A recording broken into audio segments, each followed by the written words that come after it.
oh, I want an all-natural birth. I'm all about the natural, Unmedicated. Yeah, unmedicated birth. I want to experience the whole thing. Like, what was I thinking? Yeah.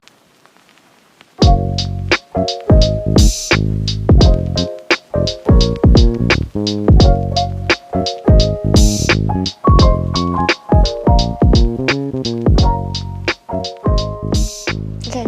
Hi everyone, welcome to My Mama podcast. My name is Sharon. I'm a pharmacist and a mom of 2 little boys. Hi, I'm Megan. I'm a chiropractor and a mom to a little girl. We started My Mama podcast as a platform for all moms to come together to learn a little bit more about each other and also to share our experiences with you all. So, today's topic is about the newborn phase. Yes. So a lot of people, I think most moms would say the same things, where the newborn phase is one of the hardest time that you can ever go through as a new mom, especially. And as I think I've mentioned many times, I have 2 boys. So I had a second chance to kind of correct my mistakes with my first one. So for today's episode, I would love for Megan to share her experiences with what are some of the challenges that you had during the newborn phase and what did you do to overcome it? Well, I think first off, I would also like to say yes, the newborn phase is probably the most memorable part of motherhood in general for me, because it's like you said last time, Sharon. It's such a big switch. You know, the moment you give birth and you're supposed to just start this new role of being a mom, when you have no experience, you know, as being one. That being said, even though we have our nieces and nephews, you know, we have friends who have kids and you interact with them, you take care of them, it's very different because this is somebody who's your own child, right? Your own responsibility, right? Yes, and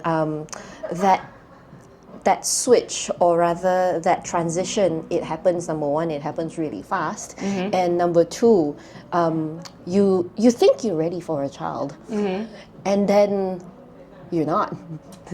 Did you, before Dasha came along, so while you were pregnant, Yeah. did you do a lot of like reading, you know, like studying, and watch videos and all that prep stuff? Yeah, plenty.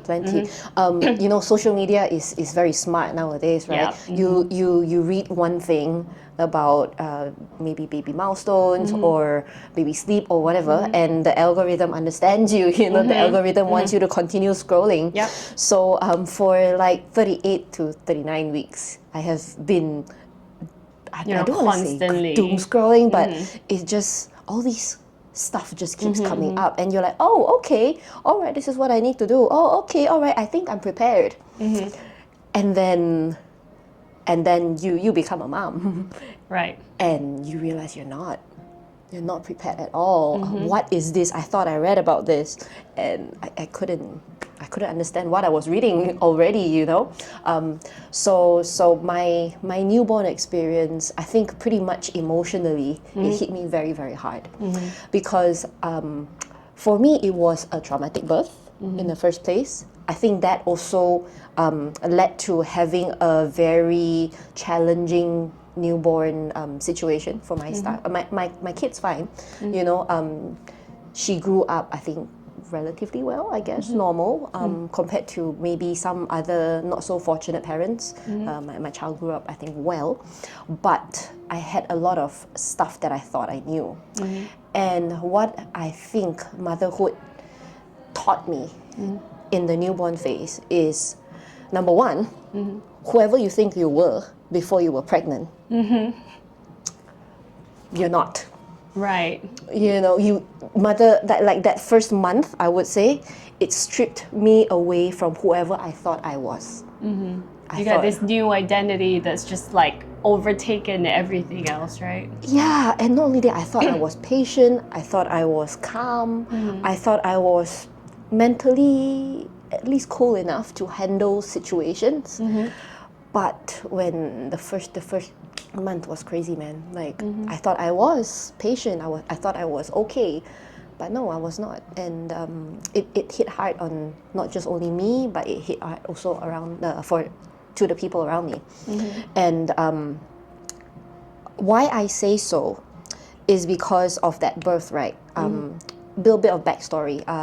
I didn't plan to give birth through surgery, through cesarean, but I had to sort of say yes to a surgery in less than 2 hours because my bladder was basically shifted up to my abdomen. Oh, I remember you told me that. Yeah, so my gynae told me, he said, you know what, you're at risk of bladder damage because my baby's head was just too big and she was big, all right? And she was pushing onto my pubic bone and to a point where she pushed my bladder upwards and my ureter was being pinched from her body being in my abdomen. You couldn't pee, right? I couldn't pee. I didn't know that I had to pee. Oh my gosh. Yeah, I couldn't feel my bladder being full. So that was what the gynae said. He said, you know what, number one, baby's big. Number two, your bladder already moved up. You're at risk of bladder damage. An emergency, basically. Yeah, pretty much. It's better if I don't wait, you know? And she was already full term, so let's just do it, you know? And I had to say yes and not even have the time to go back and pack my bag. It was 3 o'clock when we said okay, and it was 3:45. I was already reeled into the op room. So I didn't have the mental preparation to say like, okay, you're going to become a mom. You know, it wasn't the typical like either number one, you plan for the Caesar and you know already on this date at this time you're going to go for an op. You have that like mental prep, you know, and like maybe a hospital bag might look a little bit different, right? Yeah, exactly. Or number two, you go through the process of, okay, your water broke, you're going through contractions and you labor and you labor and you labor for the child to come out. There were hours at least before that prep. I had 45 minutes. You know, to say, okay, hey, you're now a mom, surprise. So you didn't get any contractions? No, none. Oh wow. I don't know whether that was a good thing or not. You know, I never experienced contractions yet. Right. And so anyway, that happened, and I think because of that transition that happened too fast, I think my brain was sort of still processing that, while at the same time my body was already going through the surgery and having to go through that hormone crash after birth, right? And it hit me really hard, right? So on top of that, you have a newborn now, and you need to learn how to nurse, you need to learn how to take care of this. It's so much to process at once, right? The sudden C-section, and all of a sudden you have a newborn out here and you're trying to recover your body, and then you're just like in that state. I can imagine. Oh my gosh. I don't know how I did it, but I survived, I guess. You know, so yeah, I think it was that too much that happened at the same time that made me a little bit, I don't know, I think I fumbled a lot at that point. So there's that. And then you thought, oh, it's all right, I prepped for this. I read all the stuff, you know, I was told all the things. And then you notice, hey, other people's story is not the same as yours, you know. Every birth is a bit different. So then, I guess the newborn stage is very primal. Yeah, there is no way to explain it. You have to sort of use your instinct, that mother's instinct that we probably didn't know what it was at that first 3-4 months, you know. You just got to know this little thing that is sort of relying on you to survive. Yes. I get it. That was, I feel like no amount of reading and preparation will prepare you for your baby. Like they're not, like you can't have a manual for babies. Like every baby is different. So I think that's why every birth is a bit different. And I think that's why moms love hearing other moms' birth story in their newborn phase, because every baby is really different. Every birth is different. Yes. And I think that is why also moms can connect and relate so well to each other, not because you have the same birth experience, but the amount of emotions that go around it is like the type of emotions that you go through, I would say maybe similar, right? So you had 2 births. Yeah. Yes. Tell me. So my experience is kind of, well, my birth process is the opposite of yours. Okay. Now I had time with let's talk about my first one. With Liam, my water broke first. And I had time, like no contractions were coming, and I just suddenly felt like I wet myself. And then I had to ask, because it was my first time, right? So I'm like, okay, is this my water breaking? I had to ask, and thankfully I was still living with my sister-in-law at that time. And she's given birth before, and she's like, yeah, your water broke. And I didn't even prepare for like the maternal pads. Okay. For like, Yeah. I always thought like, oh, like, you know, that's in the hospital bag. We can deal with that in the hospital. Like once your water break, it just keeps going. Yeah. You know, I was not prepared for that, and thankfully, you know, she had extra at that time. So that was like the start of the nerves, I guess, at that time. And it's really vivid in my head because that was the start of a traumatic birth for me. Okay. And both my husband and I, we were just like, okay, what is going on? Like I have watched videos, I have watched other moms giving advices and everything, but like none of them told me that once your water broke, you don't expect the contractions to happen. Because a lot of the stories that we hear is like, oh, water breaking, and then the contractions start coming, timing. Push. I had no contraction. Right. So but we still went to the hospital anyway because, you know, we read, oh, within 24 hours, once your water break, you need to give birth or there's a risk of infection for the baby, right? So we're like, okay, let's quickly eat. So my mother-in-law was feeding me. She's like, you need energy to give birth, you know, we're excited. Like we were like, okay, let's go, let's do this, right? We went to the hospital. They were tracking me, you know, they were doing the dilation and everything. And they're like, okay, there's no dilation. Your contraction is like randomly, like every half an hour. Like it was so random and like very, very mild. Okay. So they had to induce me first with the, I think, prostaglandin. Okay. The pill that they push in. So we waited. At first, I didn't feel anything for like the first 2 hours. They're like, okay, if this progresses, then we're gonna have to use the Pitocin, which is the oxytocin, right? And no one, and I didn't really look into this either. And you wouldn't expect yourself to be the one that would need the Pitocin, right? Because normally people wouldn't. So I didn't expect that. But 2 hours passed, and I think it was like midnight or something, and I was still not progressing. So they're like, okay, we're gonna have to start you on Pitocin in the morning. So I spent the night. So my water broke around like 5 p.m. Okay. So I spent a night in the hospital, and then overnight the contractions started to come, but they were still very far apart, like not 15 consistent. minutes, and then randomly it's like 10 minutes, and then suddenly you have one that's like 3 minutes. It's not consistent, but it was still painful regardless. Like I suffered the whole night, so I couldn't sleep. So like imagine this tired body, like I didn't sleep all night, and then in the morning, like finally at 5, so I asked for like 2 pain killing shots overnight because it was painful. And then in the morning at 7 or 6 or something like that, like I didn't sleep all night. And then it's like early in the morning, bright and early. I think the sun wasn't even fully up yet. They're like, okay, you need to start your Pitocin. Understandable, you know, it's been so many hours. And I was like, okay, cool, let's go, okay? We started Pitocin, and then here's where the mistake happened. They kept asking me, do you want epidural? Okay. And I had this like perfect image in my head at that time, like, oh, I want an all-natural birth. I'm all about the natural, you know. Unmedicated. Yeah, unmedicated birth. I want to experience the whole thing. Like, what was I thinking? Yeah. So I was like, no, I'm going to try not to, because in my mind, I'm like, for millions of years, like women have done it without anything. I can do it too, you know? And so I was there, I was suffering, and I couldn't talk. My face was white, and like every contraction, I felt like I was at the brink of death, like straight up, like there's no filter at all. And then I think at one point I was dilated to 6. I think I think if I'm not mistaken, the last cm that they advise you to quickly get it before it's too late is like 5 cm. Yeah. Right? And I think I got to like between 5 and 6, and that's when I gave him. I'm like, please give me the epidural. I can't do this anymore. Like I really felt every contraction I was seeing white. Like it was that bad.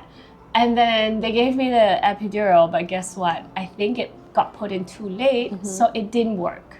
Okay. And backstory with Pitocin, Pitocin contractions are stronger than natural yes. birth. I didn't know that at first, and I didn't find this out until like months after. So imagine the contractions were like coming so strong, and the epidural wasn't really helping. Like it was traumatic, and it went on for so many hours, and we dragged on till like 12. noon. So my baby was a noon baby. Okay.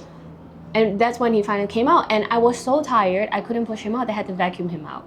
Oh. Yeah. So it was such a traumatic experience, like that went on for total of how many hours? Like from 5 p.m. to the next day, like 12. Almost 24 hours, actually. It was so long. Yeah. It was so long that I was like after the baby came out, after Liam came out, like first he had a cone head. It was funny. But like I couldn't, and I was with the high of the epidural. Like I felt the high, but the pain was still there.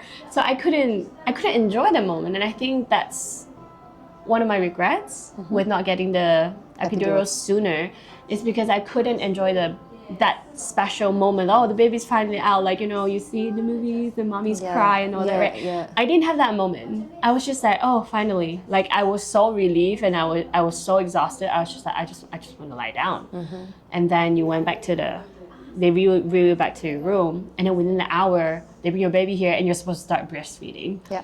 Right? And that, I think, was the very start of a traumatic whole month for me. That and breastfeeding knowledge, you know, I read up on it, you know, but I feel like it's not really talked about enough. It's not really supported enough in our community, that I, at that time, didn't have enough knowledge to know that you're supposed to be, the moment you give birth, you're supposed to go around the clock, like to build that milk supply, right?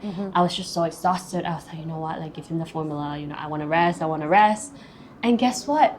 I ended up with no milk. I got the rock boobs. So we went to the confinement center. I got the rock boobs because like no milk was coming out, wrong flange size, and like the baby wasn't latching well. He was a relatively small baby too.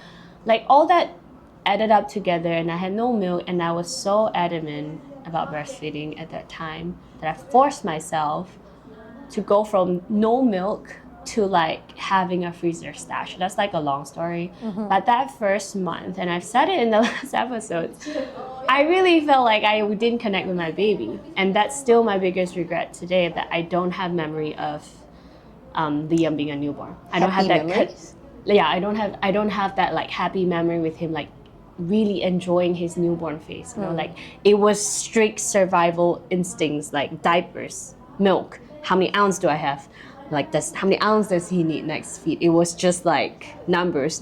How many diapers? Is he peeing enough? Is he getting enough? You know, and it was just like these numbers in my head that I used to cry when I talk about it. But I think these regrets were kind of covered up after having Ezra, because before that, every time I talk about it, I would want to cry. I mean, I feel like I want to cry now, but at least I had a chance. I had a chance to fix it. Yeah, you know, you redeemed it. Yes. So with Ezra, with my second one, I knew I needed help.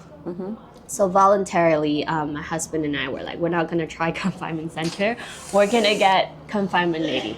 Because at confinement center, yes, you get help with the baby, but I had this like thing that I must direct latch. Like I must, you know, like I want the milk supply. I want to do it all natural. I don't know how to explain it. It was just this like, no, I get you. You know, you're just so adamant about it. Stubborn. That's being stubborn. So I was just like, no, the baby needs to be like 100% on breast milk. You know, it's good for them. Yada yada yada. And then with the second one, I went kind of the other way. So I was like, first, okay, we need help. So we got ourselves a confinement lady. We're like, we're not gonna try to do this like vacation style. We're gonna do it all at home, right? We got a confinement lady, and then I told myself, you know, if I have milk, I have milk. You know, if I don't have milk, like there's formula. You know, baby will be fine. And lo and behold, when you don't care as much, not that I don't care, but like you don't pressure yourself so much. The milk came by itself. Like within the first week or two, like I was stashing extra already, and I wasn't even like pumping at that time. I was just using like the haka to like collect the extra, and then like Ezra wasn't even fully direct latching. Like it was just like a more relaxed situation. I wasn't adamant about him having to how many minutes of skin to skin. You know, with the firstborn, I was like every day he needs 45 minutes of like skin to skin. Right. It was so by the book. It's Right. like what we read online. I had to do it like to the dot. Like every day you need to like, you wrap one arm with the swaddle, like right. just one, and then you have to switch. Like I was doing that to myself and thinking back, I'm like, wow, why did I do that? I took so much joy out of being a mom, right? Yeah. And then I still regret it till today that I didn't get to enjoy the newborn phase with Liam. But I'm really grateful that I got to redeem that with Ezra, because I got to reverse it, right? Like whatever didn't work, I was really chill with Ezra. I wasn't so stressed about what bottle to use. Like, and interestingly, Ezra was direct latching, but at 2 months he still got the nipple confusion. Okay. Because he was bottle fed more. But I was fine with that. I was like, okay, we can, get. You were okay to just not latching. Yes, I was like, I can get lactation consultants help with this, and then try to, get him. There's a reason why I'm so adamant about direct latching, because I would like to sleep at night. So I think it's the same for you, and I think I gave you the advice, right? Yeah, I'm like, just latch to sleep at night, because all you have to do is lie down and let them feed themselves. So and I had two like pretty small. I have a newborn and Liam was like 2 years old, so he's still pretty small at that time. But thankfully he weaned himself already before Ezra was born, so I just had to focus on Ezra, and I could do it. And like with Ezra, I could remember the newborn, second month, third month, I can remember every moment, and I just feel like, okay, at least I had another chance to do it again, but thinking back, the traumatic birth with Liam. Oh, one more thing.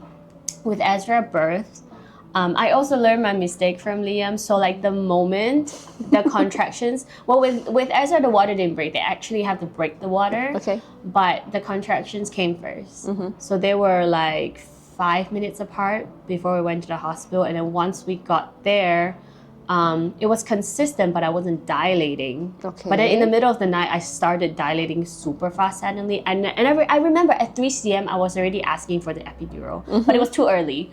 So they're like, oh, not yet. We can wait till the morning. And then out of a sudden, I went to 6 c.m. They're like, oh my God, let's reel her in.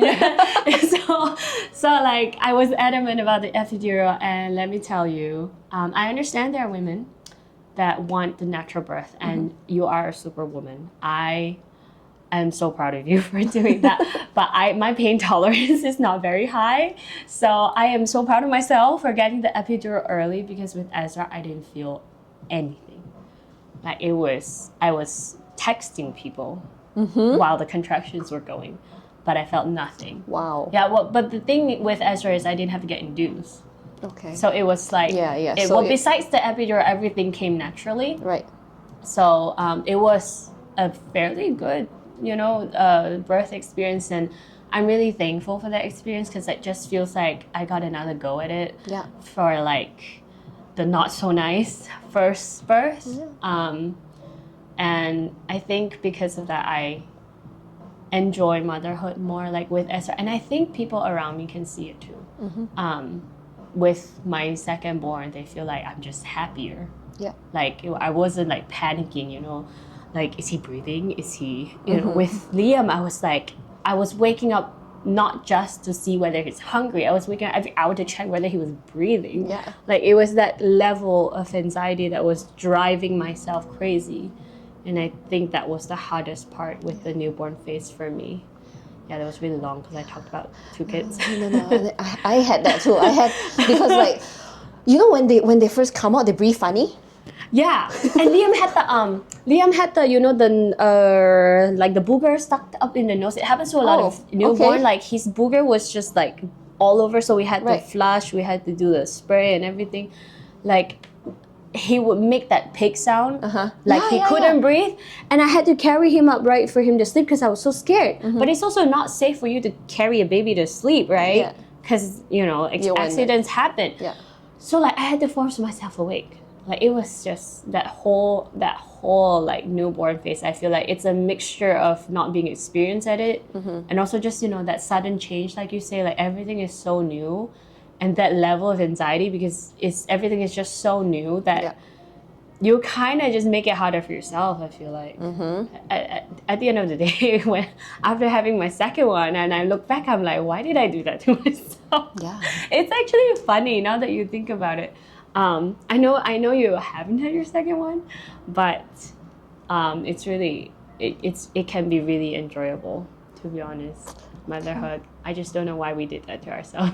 But I'm so happy to hear you, you know, say that good birth, birth story at least translates and continues into a happy newborn phase. Yes. Right? Yes. I think that is really very true though, because first of all, there's a lot of hormones going on, right? When you first give birth, that Your transition. estrogen just goes nothing. Yeah. And on top of that, like even if it's a second one or third one, you still need to care for a newborn, you know. And of course, everybody's situation is going to be different, whether you have help or not. But yeah, like you said, it's like a muscle, you know.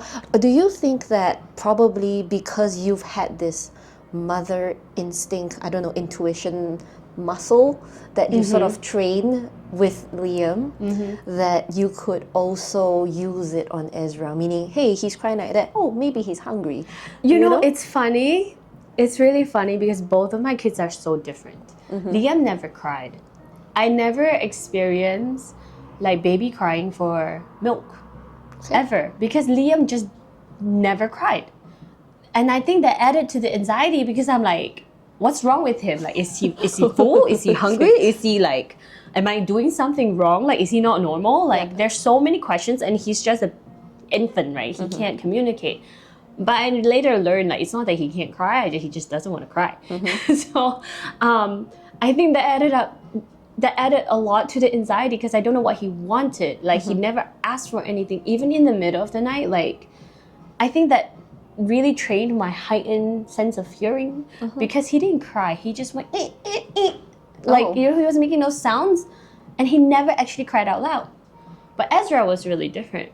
Like, people would think you would get more like frustrated and like, you know, overwhelmed with a baby screaming and crying. But I was like,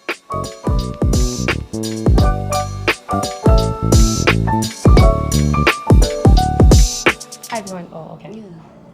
Hi everyone, my name is Sharon. I'm a pharmacist and I'm a mom of a little girl. What? A little girl. I have 2 sons.